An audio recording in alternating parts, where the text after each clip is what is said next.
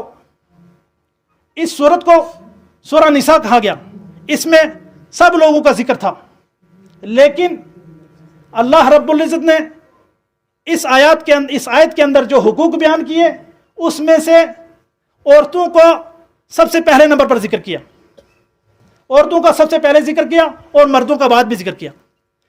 یعنی کہ جو عورتوں کے حقوق ہیں, آج دنیا کہتی ہے کہ اسلام کے اندر ہمیں الزام لگاتی ہے کہ اسلام کے اندر عورتوں کے حقوق کم ہیں. وہ اس وجہ سے کہ ہم نے عورتوں کو ان کے حقوق نہیں دیے, عورتوں کو ان کے حقوق ہم نے نہیں دیے, ورنہ اسلام نے سب سے پہلے عورتوں کا ذکر کیا اور مردوں کا ذکر اس کے بعد کیا. یعنی کہ ایک شخص مرنے والا, اس کی اگر بیٹیاں ہیں, اس کی بیوی ہے, اس کی دادی ہے, سب سے پہلے ان کو مقدر حصہ دیا, ان کو مقرر حصہ دیا. بعد میں جو بچنے والا ہوگا مال وہ دوسروں کے اندر تقسیم کیا جائے گا, لیکن عورت کو یا اس کے بعد اس کی ماں کو یا اس کی مرنے والے کی بیٹیاں ہیں, ان کو فرض مقدر اور مقرر حصہ یعنی خاص, نہ اس میں سے کم کیا جائے گا نہ اس میں سے زیادہ کیا جائے گا, بلکہ جو دوسرے ہیں ان کو کبھی کم ملے گا کبھی زیادہ ملے گا. اگر ان کو کم اور زیادہ مل سکتا ہے, لیکن عورتوں کو پہلے درجے پر رکھا اور ان کو مقرر اور معین حصہ دیا. اس سے یہ پتہ چلتا ہے کہ اسلام نے عورت کا کس قدر خیال رکھا ہے اور عورت کو جو ہے وہ کتنی اہمیت دی ہے. لیکن افسوس کا مقام ہے کہ ہمارے درمیان عورتوں کی نہ تو کوئی عورتوں کو مقرر جائیداد میں حصہ ملتا ہے, نہ ان کو اس میں اہمیت دی جاتی ہے. اس کی مثالیں بہت ساری آپ کے سامنے موجود ہوں گی. آپ عورتوں کو میراث کے اندر حصہ نہ دینے کی ایک مثال, کئی مثالیں موجود ہیں. میں اس کی ایک مثال آپ کے سامنے ذکر کر سکتا ہوں کہ آپ کسی بھی سرکاری دفتر کے اندر جائیں, خصوصاً وہ دفاتر جن کے اندر جو ہے زمینوں کا ریکارڈ موجود ہے, کسی پٹواری سے آپ ملیں اور آپ اپنا نسب نامہ تلاش کرنا شروع کریں, تو جہاں تک ممکن ہوگا آپ کا نسب نامہ ان کے دفاتر میں ان کے کتابوں کے اندر موجود ہوگا. آپ کا نام, آپ کے والد کا نام, دادا کا نام, پردادا کا نام, یعنی یہ ساری تفصیل جتنی بھی